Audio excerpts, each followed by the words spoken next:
And what was the key to your guys not ever really buckling in the second half?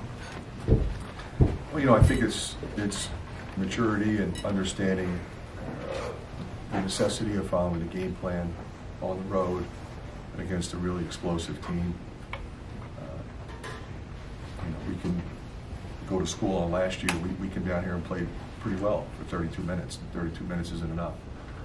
They had a run in the first half, they had a run in the second half, difference in the game. You can't do that here. I've been down here enough, and some of these guys have been down here before more than once. So you got to take care of the ball, you got to move the ball, and you got to stay together on defense, and you can't let up. Fran, in the last minute, obviously everything but the ball's going to Jordan, but he still was able to get the ball. I suppose that said about his toughness. How was he able to do that? Well, it was execution on behalf of everybody. We had a good lineup in there to handle the press. He moves well without it. We really wanted to get it to him. I know Connor did a good job there. We did a good job getting him open, and that's what you want to do down the stretch. Fran, can you talk about your three-point shooting tonight? Every time Indiana made a run, you guys seemed to hit a big three when it was very vital. It's true. Early on, it was Joe. He was on fire. They were pushing up on J-Bo, and they were, fighting Cook in the post. The guards was in foul trouble.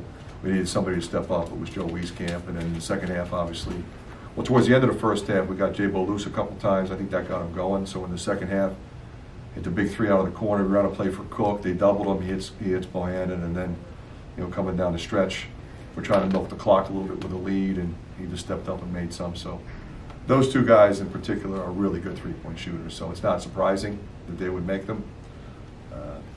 The good thing is we've got other guys that typically make them, and they didn't make them tonight. So some nights, some guys are on, some guys are off. What makes Cook so tough to guard? Well, he's playing the game at his pace right now, but he's also really quick and really powerful. It's a lethal combination. But sometimes when he gets in trouble when he goes too fast, tonight he used his quickness and he played at his pace. He does a great job of recognizing when the double team comes and when it doesn't, and what he's got to do when it comes. He's a willing passer. So that's what makes it easy for us to run our offense through him. Coach, I thought you guys did a really good job of making Indiana defend for a full 30 seconds for most possessions.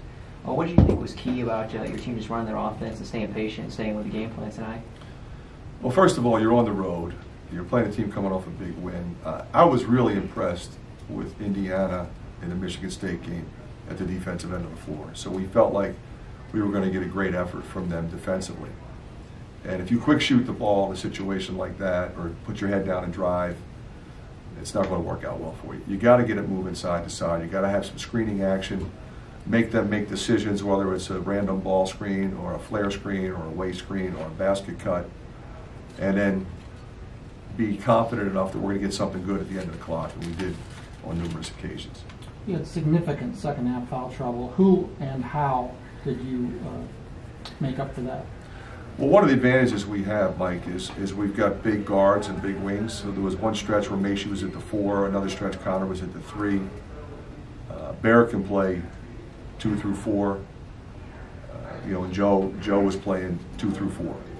So when you have 6, 7 guys, you can do that, and we just take advantage of that and won't get in foul trouble. Coach, your zone defense coming out of that first half timeout really seemed to change the complexion of the game. Can you talk about that? It's interesting because a lot of their offense, when they really got cooking in the first half in that one stretch, we had a turnover or two, we had maybe a forced shot opportunity. They were scoring in transition. But they had that run where I just didn't like what was going on, and so we said we're going to go to the 2-3 zone and at least keep them in front of us. We can see where everybody is. You run the risk of give up open threes. They do a really good job. High-low, they post you hard. Morgan, Davis, they don't get behind the defense. They post you right on the block, and it's one of the reasons why we were in foul trouble. They run good stuff. They didn't shoot it very well tonight. I thought we did a good job of moving our feet, being active with our hands, and contesting. But you're right. It was probably the key defensively for us to be able to sit in that and have them utilize a lot of the clock as well to get a shot up. You got your first look in first time coaching against Romeo Langford tonight. What were your thoughts on his game and the challenges he brings to an opposing defense? Well, he's phenomenal. I mean, the kid's got unbelievable skill, but I think it's his confidence level, and you talk about a guy who plays at his pace. You know, and can you get a quiet 22? It's kind of hit a quiet 22. He doesn't force anything. He goes off the dribble. He makes threes. He gets to the free throw line. He impacts the game in a lot of ways. You know, they go to him late. He's a late game guy. You know, we're up 6. He hits the big 3. You're not surprised. And we know that's where they're going. They go anyway, and he makes it. That says a lot about him. He's special.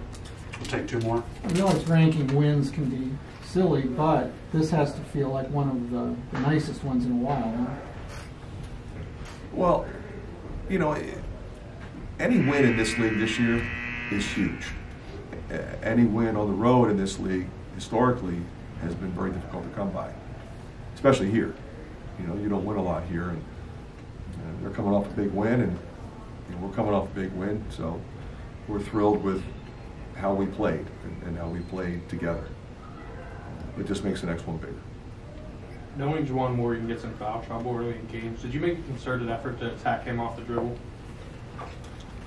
I wouldn't say that. I would say we made a concerted effort, like we do every game, to throw the ball to Cook and Garza. We're going to throw the ball to those guys, whoever's guarding them. It wasn't like we said, okay, let's make sure we get Juwan in foul trouble, because I think when you do that, sometimes it doesn't work. It's hard to do. We just go to our guys, basically. Okay.